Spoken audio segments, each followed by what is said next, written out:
What's happening, Packer fans? Welcome into an all-new episode of the Pack a Day podcast, along with the Acme Packing Company. I'm your host, Andy Herman. You can follow me on Twitter at Andy Herman NFL. And of course, this gentleman to my left, right, depending on what way you're looking at it, is the one and only Justice Mosqueda.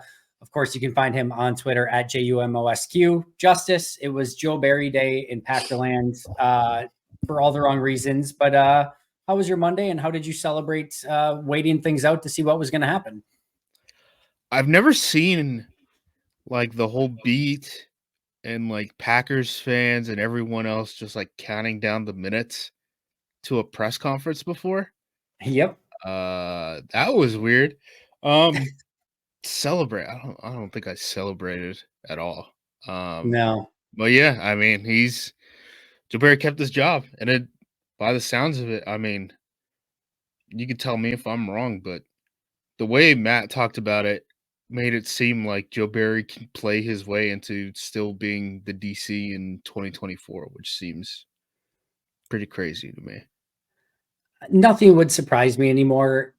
I felt like for the first time, like Matt did not shut things down, even after like immediately after the game, even today. He said, what if it would be in the best interest of the team, he would have made the decision or whatever.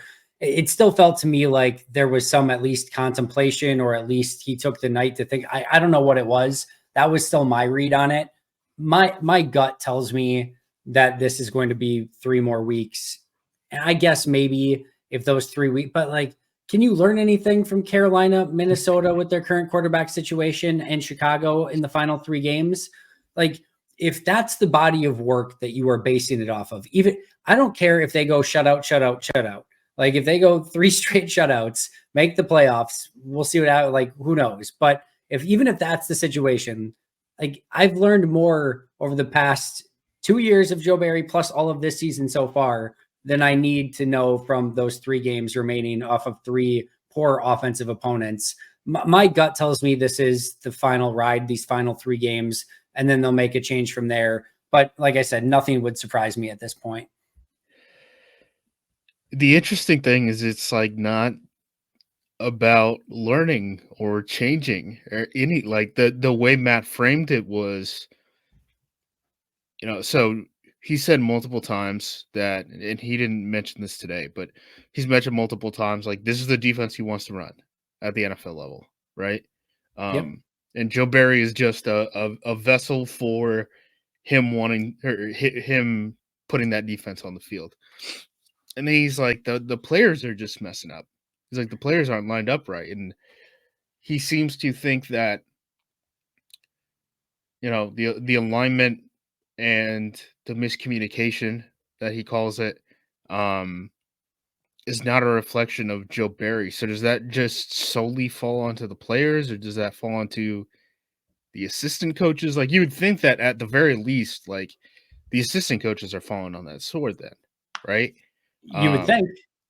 Yeah, it's an interesting situation. I think a lot of things can swing around in the last 3 weeks of the season, which again it's not as surprising as you'd think. Like 3 games is a lot in terms of just the season in general. I mean, in college, there's guys in college football that get fired 3 weeks into the season now. Like, so, True.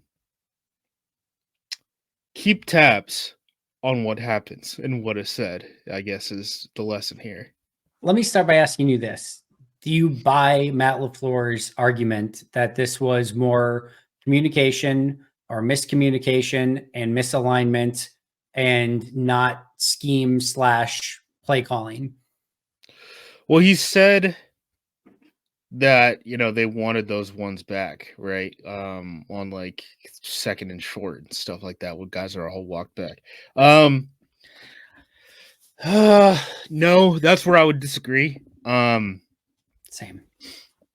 The linebackers really got exposed in this game, especially in coverage. And basically what happened, we talked about this in the repack after the game, but little math lesson, right? If you're going to be in too high, first, 11 players on the field, okay? You're going to be in too high. We're at 9 now, right? Yeah. 4 guys on the line of scrimmage rushing and passer. We're at 5. Well, if they go empty, you're a hat on a hat, right? And if you're not going to be head up on a guy and you're going to be playing zones, that's where a lot of this stuff starts becoming a problem. And it doesn't necessarily even have to be empty, right? Like Rashad White was getting some of these looks out of the backfield when they were getting Yep. spread formations otherwise, right? So that's like functionally an empty look because you're still, you get have a two-way go on that linebacker. Um, they really needed better answers for when you get spread out, right? And that's something that again was an issue against the Raiders. Remember Yep. that Devontae Adams play, like that the whole issue with that was the width of the formation, and the NFL was getting more and more condensed and stuff like that. But I know they've said things like, "Hey, man, we can't just like check every play." Based off of what other teams do, but getting into a situation where you're just predicting what other teams are going to line up in, I think is even more dangerous than checking out of plays. I mean, if you, especially these quarter teams, right? If you look at the college level, I'm really well versed in like what those teams do, which is more like match quarter stuff. They have like 3 checks every play, where they're like, hey, this is we called this, but we can get into any of these 3 looks depending on, like, is there a bunch? Okay, then we need to have an answer for that. Like, it doesn't seem like we have an answer for that to any of these problems. And, um, they try to get out of it a little bit. They started running a little bit of man, but that's when Corey Ballantyne ended up coming into the game. First play ends up drawing a DPI, and it's like, okay, well, that didn't work either, right? They just get out of it. Um, so I do think that scheme is more of the issue than Matt is leading on. But again, like that's what Matt wants to run. That's I don't know. When we get down to eventually, if there are a list of candidates, it would be interesting to see like how many of these guys are like just another vessel for Matt to System. run this defense, or if we're gonna do something differently. Because there's basically 2 camps right now, right? There's the match quarters camp, or not match quarters, the quarters camp, right? And they're not doing very good outside of Fangio. Nope. Um, and then everyone else seems to be going back to that Rex Ryan tree, right? Where they're like, hey man, these quarterbacks are too good. We got to blitz the hell out of them. And like, you're going to allow some big plays, but we got to put some pressure on these guys. So it'll be interesting to see kind of what direction he ends up taking if the DC job does end up becoming open. There's so much that I want to get to with all of this. Let's play devil's advocate for a second. Okay. Let's say Matt's right. Let's say Joe's a genius. And I know that's not exactly what Matt's saying, but let's say Joe is not actually to blame on this. I guess my first question I want to go over is who is? And you kind of brought this up, is like, is this the position coaches falling on the sword? Is it that they cannot get these guys to run the system? But by the way, 3 years in the system now, 3 years, this year 3 in the system, Right. position coaches that can't get them. Is this drafting the wrong players that cannot communicate right on the field, that they just cannot get this stuff right? Is this just poor execution? Like the talent's there, but they are just not executing. Like what if Matt's right, again, playing devil's advocate here, who then is to blame? Is it Goody? Is it the players, coaches? Where is it at? My first reaction is it has to be position coaches, right? I mean, it's your job. And there are certain things that, like, yes, Joe Barry is the defensive coordinator, but like everything doesn't fall on him, right? Like Yep.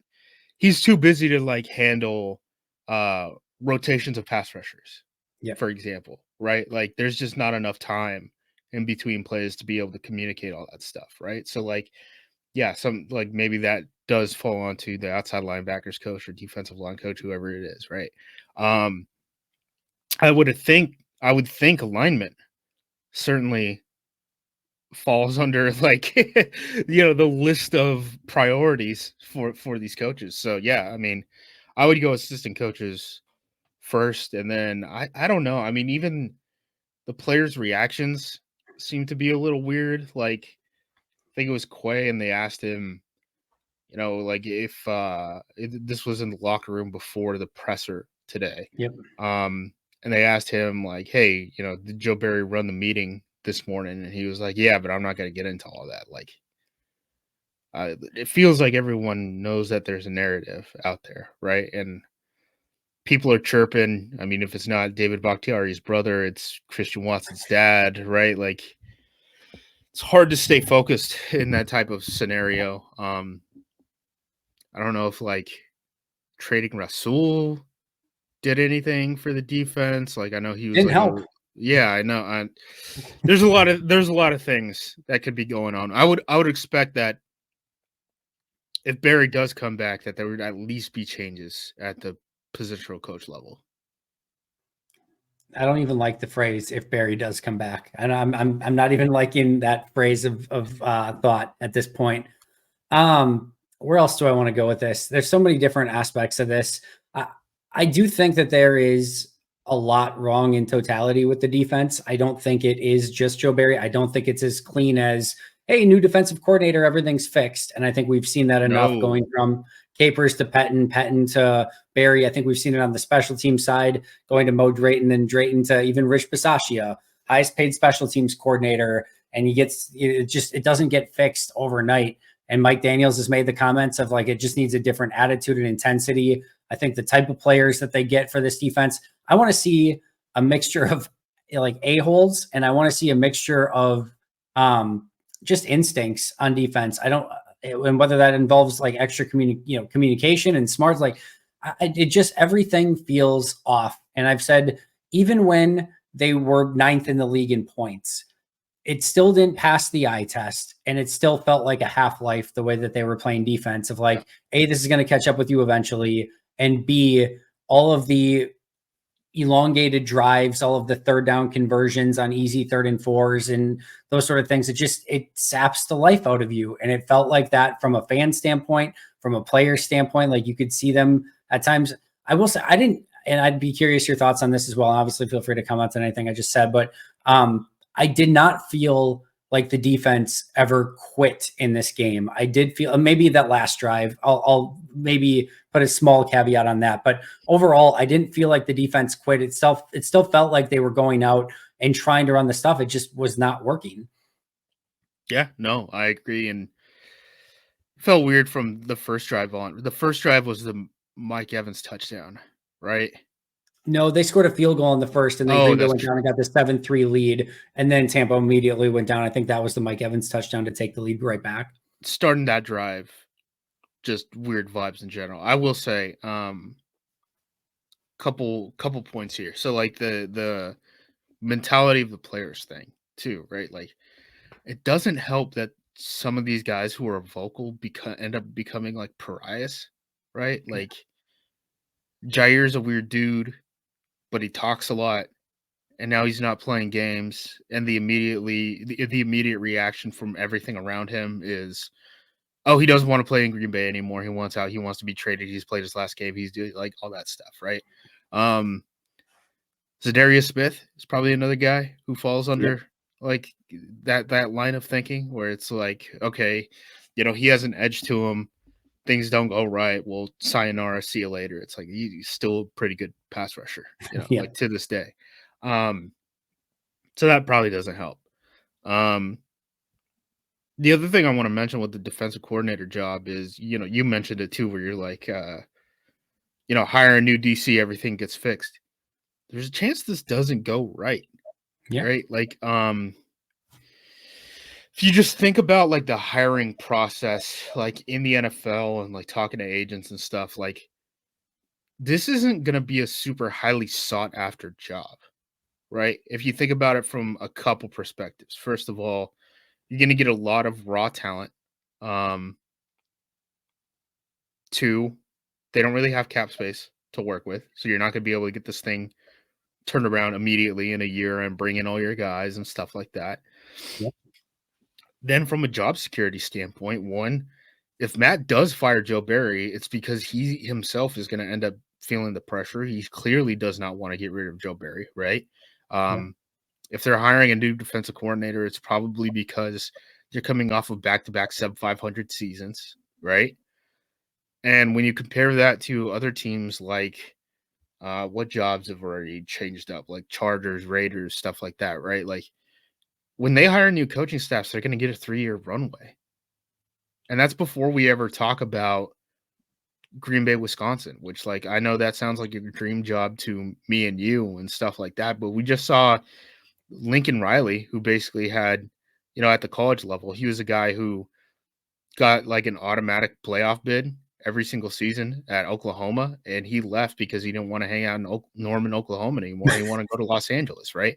And we're Yep. talking about having to recruit against LA Chargers and the Las Vegas Raiders. Like that's a real thing. So it's going to be interesting to see what they can do because again, yeah, it's not, I mean, we're not poaching anyone. If you have a DC job in the NFL, we're not stealing you from that job. Yep. So I do wonder, like, what kind of candidates are interested in the job and who the Packers are interested in. I mean, like an actual list, not just like Google, like NFL coordinators, like 2024. Like that's not what I'm looking like. Actually, like who they would go after. I try to figure this out myself today. That's what I've been doing for most of the day, calling college football people who, by the way, college football is a mess right now. Trying to figure out like what DCs would end up jumping at an opportunity for an NFL job. What I ended up getting told is like 3 names, like obviously Leonard, right? Yep. Everyone mentioned Leonard number 1 and is like he might actually take that job. I didn't realize he has like an offset for Wisconsin. yeah, an offset for Wisconsin where if he takes another college job, like the money cancels out. He'd basically be working for free in 2024, not moving forward, but just 2024. So that's interesting. Let me ask you The, this. Do you think Matt would offer Jim the job again after he turned them down last time, reportedly? I think so because I think Matt would understand. I mean, Matt understands the whole like coaching tree climber thing. Like, I mean, he's let guys. I mean, he wanted to hire Getsy as offensive coordinator, and Getsy ended up getting play calling duty. So he was like, "Yeah, go do that. That's better for your Yeah, career." that's Right. fair. So Good answer. I think he gets that. DeAnthony Lynn, um, he's another guy who's interesting. He just took the job as the defensive coordinator at USC, Okay. from UCLA. Um, he's an interesting candidate, but he's like a riser. He's like in his early 30s. He might be interested in that. He's the son of Lynn, the former Chargers Chargers head coach. coach. Yep. Yep. Um, and then the other guy is possibly Dave Aranda, who is feeling the heat at Baylor right now. Aranda is really interesting as a college coach. He's actually a head coach. Yep. So it'd be an interesting move. They would probably have to pay him a lot, but I think he's figured out that he's not an NFL or a college football head coach, especially in this era of NIL and all that. So he's almost like David Shaw-ish in terms of his demeanor, which is like maybe not what Packers fans want to hear. But everyone who gets in a room with him is like, he's a genius. He should be in the NFL. His fit in college football doesn't really make sense when so much of it is, rah rah recruiting, all that stuff. Like this guy just needs to like uh, be a nerd, basically. So those are 3 names I got early on and was told like keep an eye on them. 2 of them, I'm sure Packer fans would love just based on their, Wisconsin Badger ties, obviously with Jim Leonard and Aranda, both being former Badger Oh defensive yeah, I forgot coordinator. Aranda was a former Badger, Yeah. so I don't need to tell you guys about him. No, and people loved him in Wisconsin too. Obviously, they loved Jim Leonard taking over for him as well, so it wasn't like this huge thing when he left. But though I think the popular opinion on both of those in Wisconsin are extremely high. I actually forgot about Aranda, and I'm very, very intrigued by that name now that you mention it. The Jim Leonard thing that just threw me is like it just felt like there was a weird something between the whole situation with Leonard and LaFleur when they like kind of offered, but like it was just never confirmed offered by the team, which I guess you can't do anyway. I don't know. It felt a little off. I think that might be Like, we don't want it on record that we offered you and they turned turned us it down. down. Yeah, Yeah. like, we wanna be able to say that we got our guy. We got our number 1 guy. The other thing too, um, one actual name, at least at the NFL level, that makes a little bit of sense is Gio Evero. Yep. Evero was a guy who made it through the interview process, all that stuff. That would be probably closer to, one of those conduits that Matt would be using to run the defense that he wanted to run, right, at the NFL level.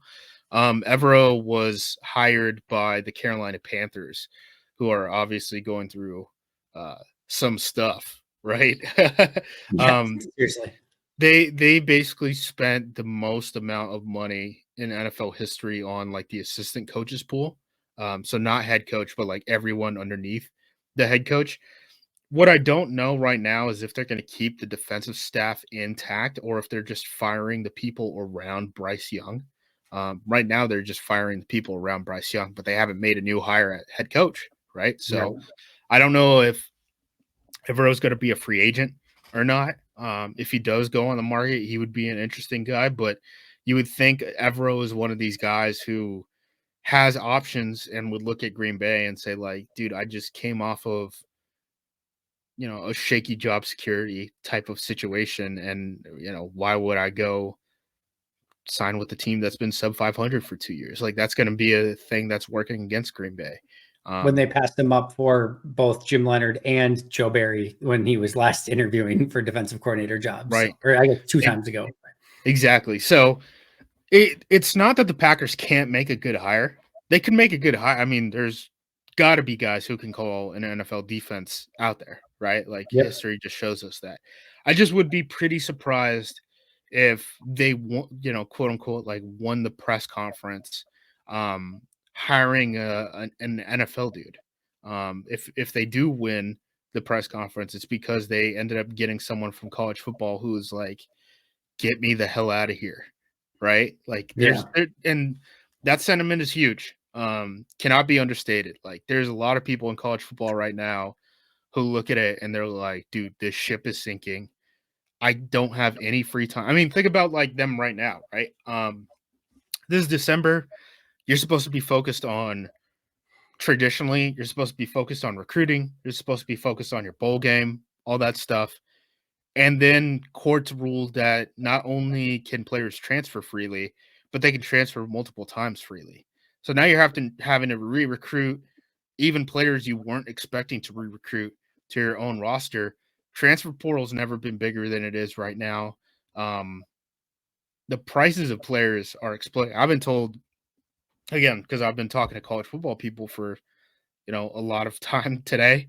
Yep. I've been told like the prevailing thought is like at the tippy top of the sport, the salary pool for players, which is like again, like it's not supposed to be, NIL is not supposed to be directed by the coaching staff and stuff, but magically, it ends up working.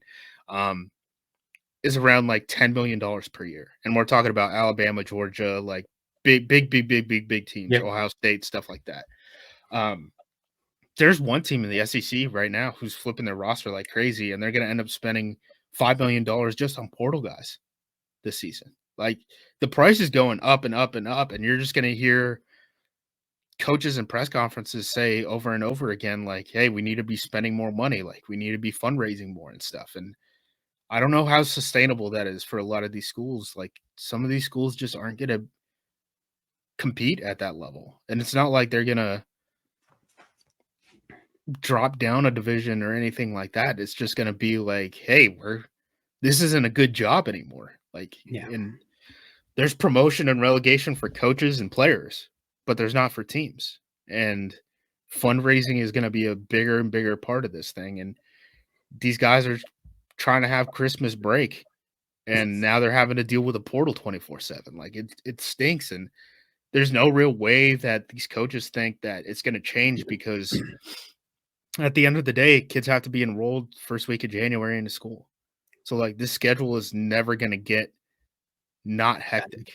So I think there's guys in college football right now who look at the NFL and are like, please get me into that work-life balance, which goes to tell you how terrible the work-life balance is in college football. Because it's not Because great in the NFL. yeah, it's not good in the NFL. So yeah, I guess keep an eye out for that. Let me one more on potential defensive coordinators, I guess, because I know a lot of people, I think myself included, are and you mentioned it perfectly. It seems that Matt LaFleur really, for whatever reason, likes this style of defense and this kind of system. But does letting go of a Joe Barry just to get another person in there that runs the same sort of system, whether it be Evero, whether it be Staley, whether it be one of those sort of guys, does that move the needle for you, or in your mind, does it need to be a complete teardown? Evero maybe because he's had success elsewhere. Staley, I mean, Joe Barry was his linebackers coach at AHC for the Rams, right? And Yeah. that run defense wasn't good in Los Angeles. In terms of, you know, demeanor, if we're gonna go in that direction, like I don't think Staley brings you an edge that Barry didn't have, right? Um, Man, I don't think I could think of a more disappointing hire than Staley would be. Um, so, yeah, Staley's not moving the needle for me. Evero, maybe.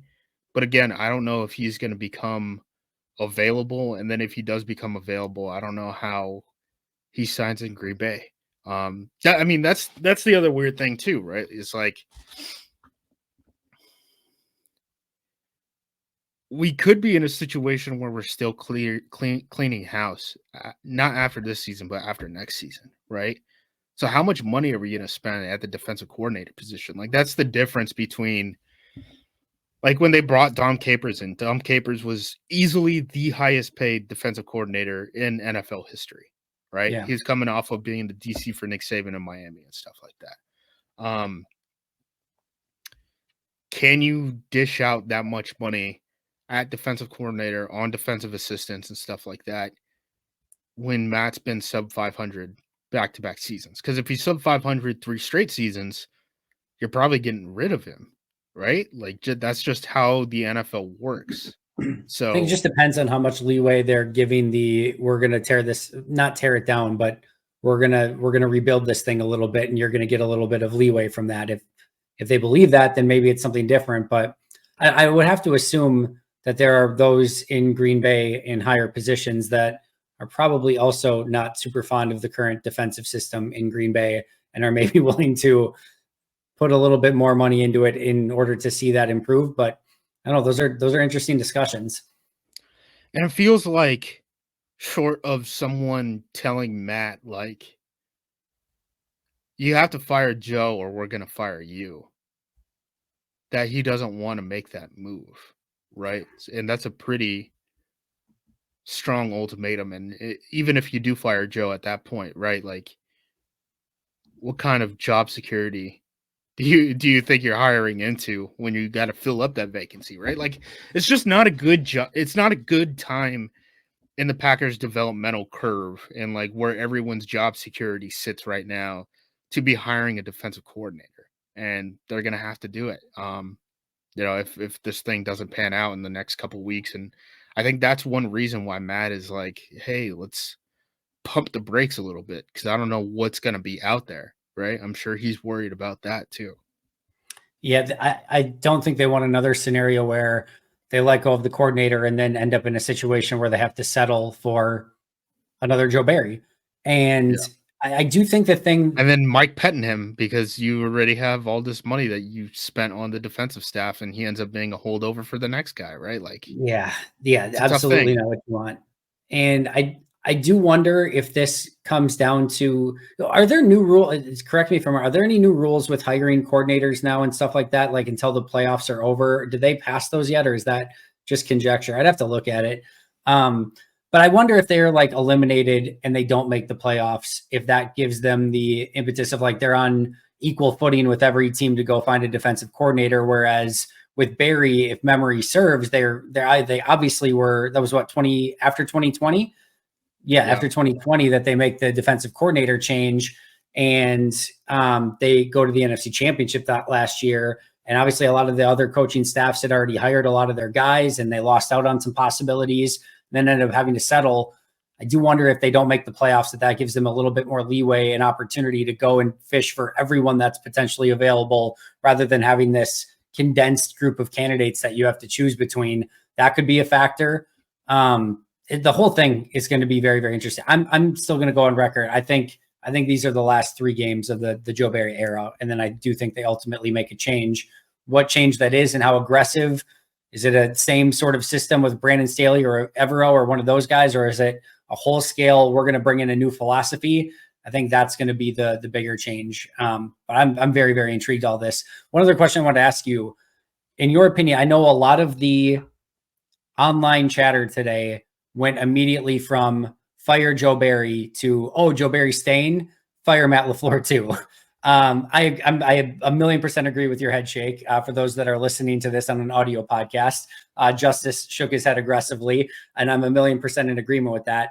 My question is not is Matt's job on the line, because I think there's a 0.0% chance of that.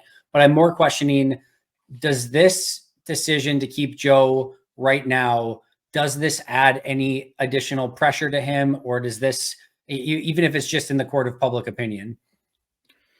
Yeah, I think so.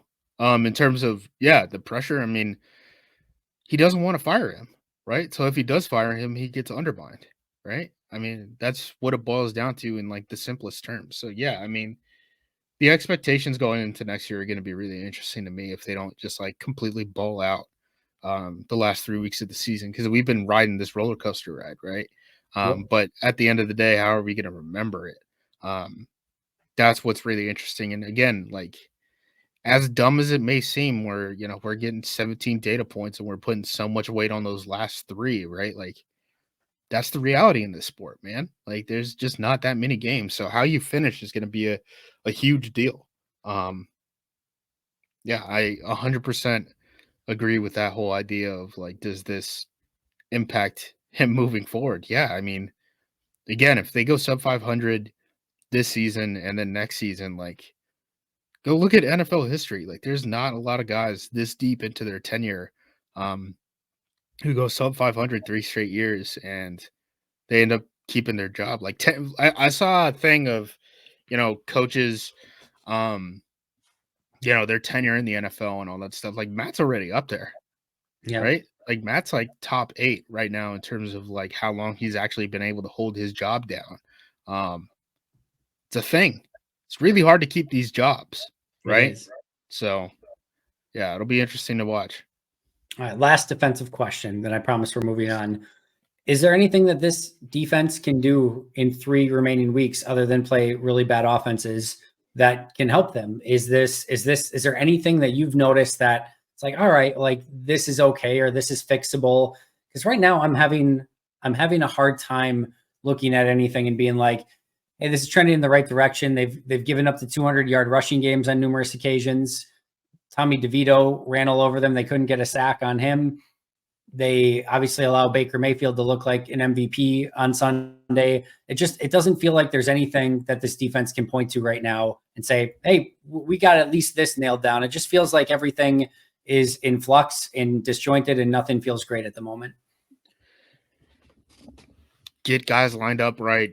Have more checks based off of what formations you're getting. Like, outside of that, I don't really think so. One of the tough things too is like this can't be really solved in the draft. I just wrote up like Mel Kiper's top 25, which you could do whatever with what you think of Mel Kiper, but generally it falls along the lines of like what the consensus draft board thinks too.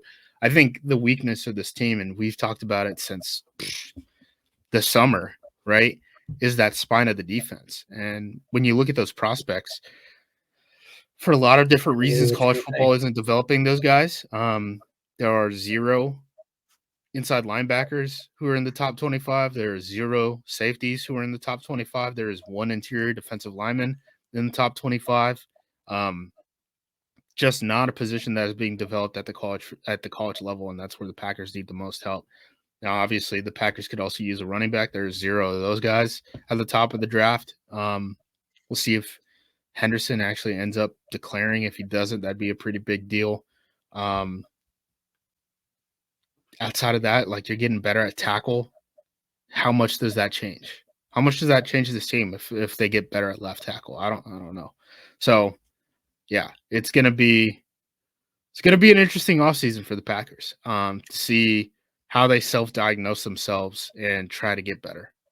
And I want to go back to a point that you made about Green Bay maybe not being a great destination for these defensive coordinators. You mentioned, just kind of the team being in flux, where Matt LaFleur is in his tenure, city of Green Bay, like all of it. When we talk about like open head coaching positions, immediately everyone talks about the Chargers because they've got Justin Herbert. Like that is a potential dream position because they have him. You're a defensive coordinator and you look at the Packers defense, you do have a Rashawn Gary, but outside of that, Kenny's in an interesting spot where he's at with his contract and his career. You don't know what's going to happen with Devondre, and you're probably not hoping at this point that that's something that goes on for a long extended period of time. Preston, you're not sure what's going to happen with. Yeah. You've got a bunch of unproven players throughout the course of the defense. You don't know what's going on with Jair Alexander because there's a chance that thing's not wholly fledged out by the time they hire a defensive coordinator. Kind of have to wait and see there. Your safety position is completely barren. You're going to only get a few looks at Eric Stokes. Like, I know that there's this idea of like 8 first-round picks. It's like the majority of them either aren't playing like first-round picks. And Rashawn Gary, Kenny Clark, probably the exceptions right now. They're still playing good football. There's a lot that's going to need to get cleaned up. And if you're a defensive coordinator, you look at this and you're like, man, like you said, a lot of the positions of need are not great in this draft. They can't go out and spend. There's a lot of question marks all over the roster. It's just like, it's not ideal. And you might need to perform in year one just for the head coach to keep his job, right? And that's, again, if you're looking at this and you're like, the Packers should just go give Jim Schwartz, a blank check and bring him to Green, like, you're gonna be so disappointed. Yeah. And again, this is not to say that they can't make a good hire, but like in terms of like the big flashy name, like I don't think it's gonna happen from at least an NFL guy. Maybe you can get a big flashy name from the college level, and like Jim Leonard obviously is the biggest one that people are gonna attach themselves to and stuff like that. But that's basically it. In my opinion, in terms of like big flashy names, it would have to come from the college level. So please, like for your own sake, like don't set expectations that high in terms of name brand recognition as a DC hire. I do have great news for you, Justice. The current defensive coordinator is Joe Barry. So the bar is not super high to begin with. There is some good news in all of this. Really quick, before we get out of here, we obviously spent the entirety of the time talking about the defense, I think understandably so today. Any thoughts on the Packers offense? Not perfect, but still some flashes. We saw some of the young players, Tucker Kraft, Jaden Reed, our guy, Dontavian Wicks. Jordan Love had some good throws and some not so great throws, but your overall thoughts on the offense from Sunday? I don't know why they were so petrified of using Patrick Taylor. I thought he was going to get used up a little bit more in this game. Thought it was interesting that they lived more in the RPO world than we've really seen them. I think this entire season, I would have to go through and like watch games individually to figure that out. But it felt like they were using RPOs a lot more than in the past, which might be a response to how jittery Jordan Love seemed to look against the Giants, who again, they're one of those teams that both of these teams, right? The Bucks and Giants kind of live more in that Rex Ryan tree than like the quarters tree or anything like that. Thought that was nice. I'm still super optimistic about the offensive skill players moving forward. That's the group to build around on this team if there is any. Offensive line was pretty shaky. I thought during the game, like there were times where they were in max protection and they were still turning guys loose pretty early on. That's not great. I know they're rotating at left tackle. They seem to be rotating more at right guard. It was like a 50-50 split between John Ryan Jr. and Sean Ryan. So I don't know what happens there moving forward is going to be something interesting to watch. John Ryan Jr. obviously is on an expiring contract, and I don't think that he's earned himself an extension. So I think they're just going to try to get a look at Sean Ryan and see, like, can he be the guy in 2024? Is this a road we want to go down, or do we want to spend a draft pick there on the offensive line? So those are kind of my main takeaways there, other than, good Lord, that touchdown from Jordan Love. What a beautiful play. That was awesome. That's what's going to keep Matt his gig. That's what's going to keep Love around as the only contended starter in Green Bay, right? Like those are the flashes that you need to see. Totally agreed. There's a lot of fun out there still for this offense. I thought if they just could have been a little bit better in some of the key situations on offense in this game, specifically in like the final third, the final fourth, the red zone, and just on some third downs. I liked a lot of the stuff I saw through the course of this game. Obviously, you have that miss from Jordan early. There were some plays that just got screwed up. There's that play where Reed and Wicks, I think, end up in the same spot on a third down.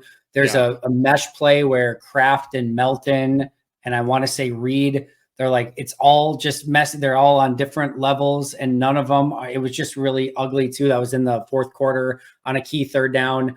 Just some stuff like that needs to get cleaned up. That all of that stuff is like, you see all the flashes, you see the potential, you see the exciting stuff. And then it's like, oh yeah, these guys are like literal babies playing in the league still. Like there's going to be some mistakes in that sort of stuff from time to time. And you can get by because you see the fun stuff. And on the flip side, on the defense that we talked about, it's like you're not seeing any of the big turnovers and all the. We had the one from Enigbare in this game, which was great. I thought it was a really nice play by him, but not with any level of consistency. And all of the rest of it is so just dang depressing that it kind of wipes out any of the positives. Yeah, not a great game. I've seen a lot of people, be like, everything wasn't on the defense. The offense, had its issues. Like, yes, but the defense did allow, what was it, like 34 or whatever it was. Like, Baker Mayfield came into your house, had a perfect passer rating. You guys should be embarrassed. Take a lap. Yeah, the focus needs to be on the defense. I don't think the special teams had any knock on wood, any major mistakes or anything, did they? we talked about that, Tex and I. We're like, shout out to the Buccaneers for fair catching every kickoff so that we didn't have an opportunity to get a penalty. I mean, there was that. They're kicking everything to the end zone. There was perfect punt I've ever seen in my entire freaking life, which was amazing. But yeah, what a heartbreaker. Yeah. What the hell was that? So yeah, I mean, I thought we were gonna get a block kick. Keyshawn flying off of the edge on PAT block and stuff like that. He got close a couple of times. But yeah, I think it was for lack of opportunities on special teams. I mean, we'll see what it's like moving forward. We shall. Justice, amazing stuff as always. Like I said, I know we spent a lot of time on defense today, but I think understandably so. Any final thoughts before we head out today?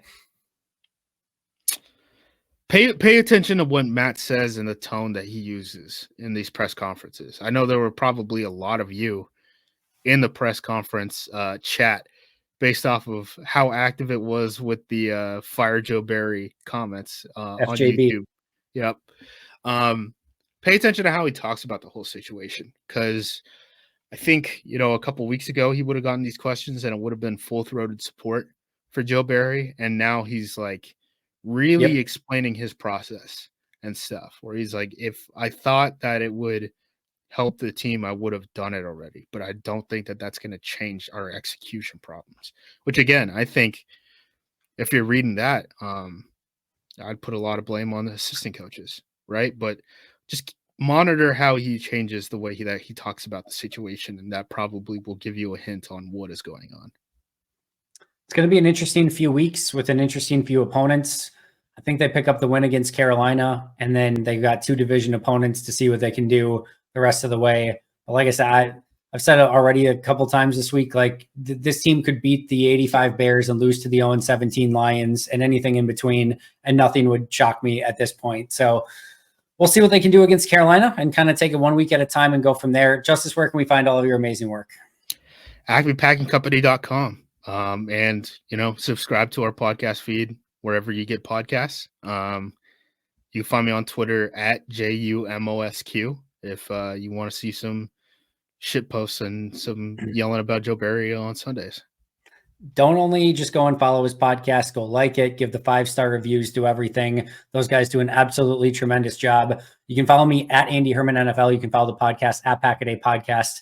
For Justice and I, we will see you soon. But until next time, and as always, go Pack Go.